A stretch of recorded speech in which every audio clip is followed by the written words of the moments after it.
And so I'm not here to debate. I'm not here to try to influence you to vote yes or no, but just to give you the facts the best that I have been presented to them, and to encourage you to go out and vote on April 2nd so that you can let the school board know what the wishes are of the community. And so that's truly why I'm here today, just to give you as much factual information as I can.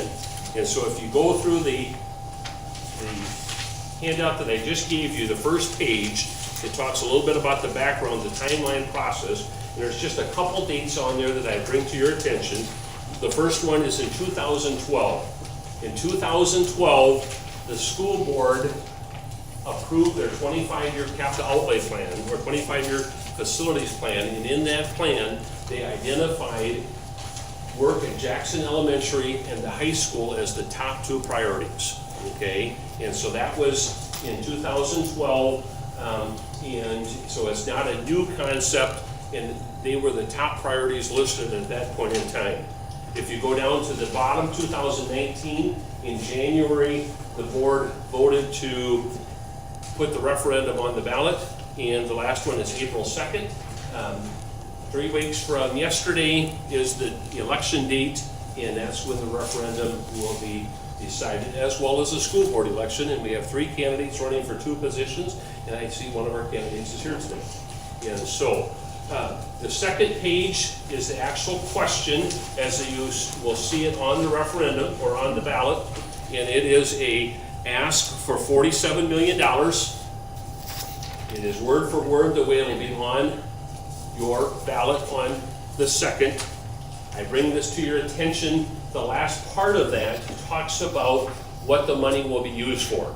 It is for a new replacement school in Jackson, as well as renovations to the high school, including safety and security, the CTE area, STEM area, art, infrastructure, as well as some of the furnishings from within. And so I bring that to your attention because under Wisconsin law, you can only spend the money in a referendum for what's actually listed on the referendum question. So if someone were to say, now if they have extra money, they're going to redo the football field, or they're going to do something at the track, or whatever the case might be, that's not accurate. The only place that you can spend money on a referendum are those areas that are specifically identified in the referendum question.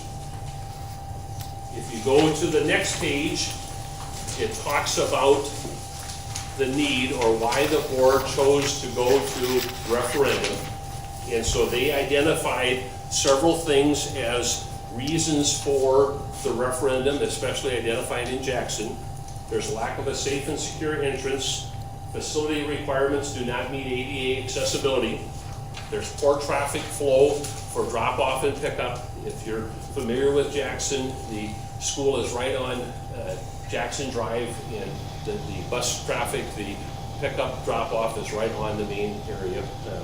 There's major building system components, including mechanical, electrical, plumbing, ventilation, that are in need of repair, and in the building itself is in need of significant upgrades, including masonry, windows, doors, and roof. If you look at the map, next page shows the current Jackson Elementary. And so it was brought up at one point in time, this is a 100-year-old facility. That's not accurate, okay? There is a portion of Jackson Elementary that is 100 years old and is still in use. If you look up this area at the small piece at the one end, it says 1915, that's the original building. So it's got 2 different spots because one is upstairs, one is downstairs. Each of the different colors is a different remodel or addition to the building. I bring it to your attention for the different colors for a couple different reasons. Those different levels or different additions, that's where part of the different ADA accessibility comes into play. That many of those colors are actually different elevations. There are steps going up, steps going down, ramps going up, ramps off to the side. Not all of them, but that is one of the issues, is that all of the different colors, or many of those different colors, represent different elevations. The other part is If you've ever done any construction, any remodeling, you also know that sometimes when you add on, those are the areas that you have water issues. Those are the areas that you have other issues, and that would be true with Jackson Elementary as well. If you go to the next page, it talks about the high school, East and West High School. And they address that as a need area. There's a lack of safe and secure entrances. The current career technical education, CTE, as well as the STEM, science, technology, engineering, and math, and art classrooms are limiting program expansion. Major parts of the building are in need of updates, and the libraries on the second floor, as well as some of the classrooms, are in need of modernization. If you look at the map next to it, that is the current high school. The brown part, which is the largest part, is the original building that was opened in 1970 with the first graduating class in 1971. There have been several additions to that, and you can see those additions. There was a pool area in 77, a gymnasium classroom addition in 95, classrooms in 2000, fitness center in 2010, and then the lobby gallery addition in 2014. The proposal does not change the physical structure of the building. There's no additions to the building, it's all inside the building. If you go to the next page, and it talks about the solution. Okay, the recommendation from the architects, the construction company, it is a new facility that would be 82,000 square feet. You might ask, 82,000, that is bigger than the current 60,000, why is it bigger? There are several reasons why the new facility is bigger than the old. One of the biggest reasons is that the physical education space in the lunchroom will have two separate spots. Currently, PE is run out of the lunchroom area. There'll be a lunchroom and there will be a PE area. The library will be expanded. It will be ADA accessible. There will be, the classroom sizes are a little bit bigger. Modern classroom sizes, elementary, it's usually 900 square foot for upper elementary, a little bit bigger for kindergarten. When it was built, the special needs students were not given the room sizes that were adequate, and so this will address special needs concerns as well. It will be ADA accessible, and all of those things add to the space. It is not designed to be Field of Dreams concept where it's build it and they will come. It is designed for a facility of 400 kids, 425 kids. Currently there's 275, and so, or excuse me, 375. And so, is it a little bigger than current? Yes, but it's by no means a building it for twice the current capacity of the school.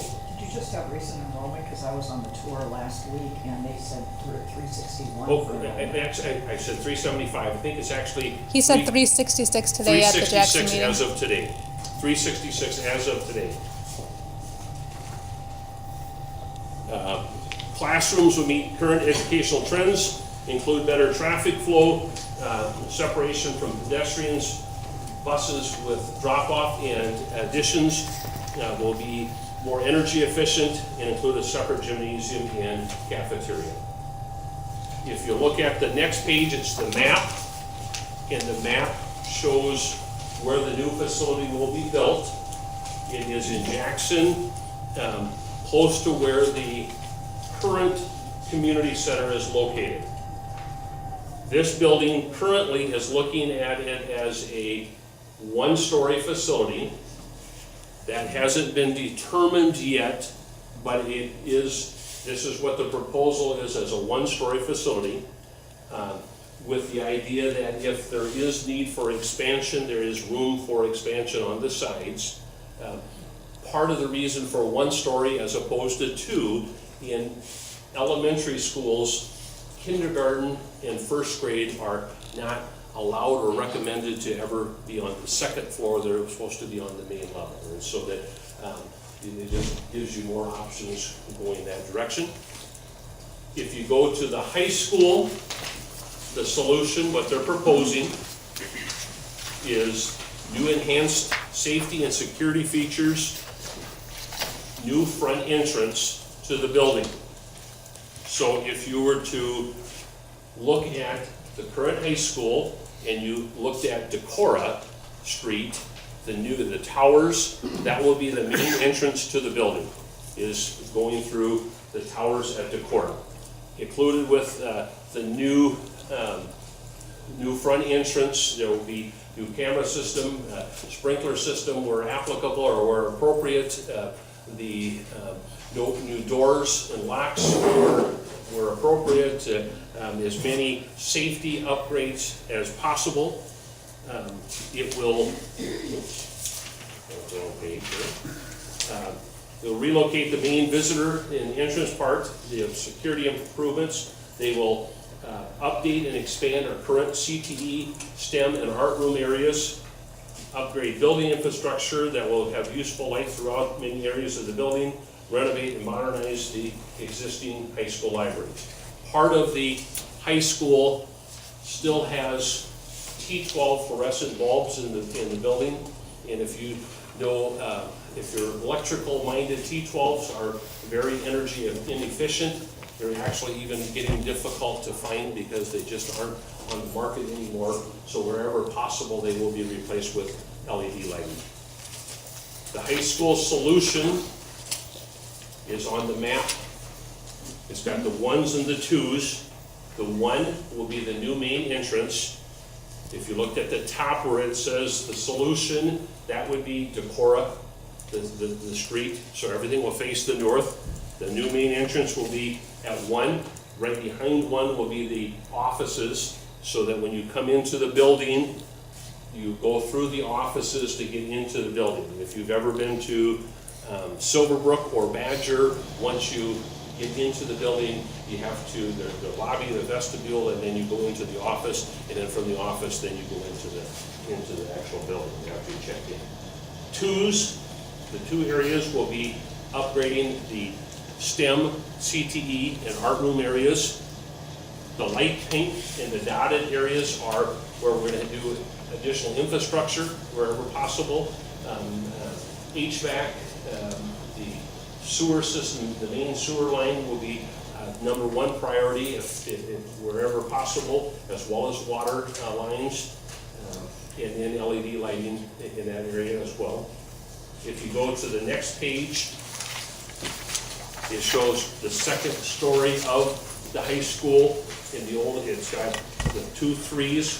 One will be a library, the other will be converted into additional classroom space, learning area for kids. The light pink areas are additional infrastructure, LED lighting accordingly. If you go to the next page, and this is where when you have questions, this is where Andy comes in, the cost of the investment is not to exceed $47 million.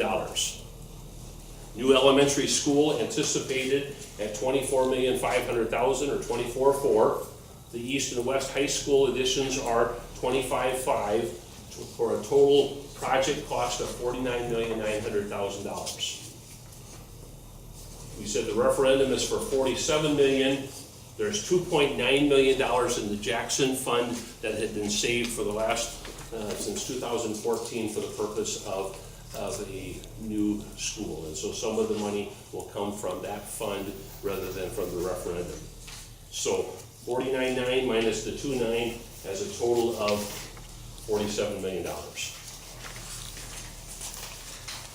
If you go to the next page, it shows the mill levy, current mill levy for the West Bend School District. If you look all the way over to the right-hand side, which is the red line, that's our current levy. It's $7.97. The green line above that is the state average. The state average is $9.44, so it's about $1.50 below the state average. Last year, the mill levy was $8.15. So it dropped 18 cents from last year to this year. The proposed referendum is asking for an additional 13 cents. So that $7.97 will go back to $8.10, which is an increase, but it's still less than what it was last year at this time. If you go over to the next page, it shows the current mill rate in comparison to some of our neighbors. And Washington County is a very fiscally conservative county. The school board today, as well as in the past, has been fiscally conservative. Our mill rate today is $7.97, which is the lowest of any in the area. Slinger is also very low at $7.99. All of the Washington County areas have tried to do a good job of keeping their mill rate down. So ours is $7.97. The green is the state average. It's got some others listed as well. And if you were to add that 13 cents in, it would take you to $8.10, and then it would jump over Slinger, but still be less than Fondam, and so go from there. If you go to the next page, it has a historical graph of the interest rates for municipalities as they borrow money. And it goes back 30 years. 30 years in 1989, the interest rate for a municipality to borrow money was about 7.5%. In the last 30 years, the low has been 2%, and that was just a few years ago. It's up to 2 3/4 at this point in time. Don't have a crystal ball. It might stay there for a long time. It might go down farther, or it might go up. The board thought this is a good time to if they're going to do something, interest rates are at a favorable spot. If you look at the next page, it's the actual investment as to what it's going to cost you.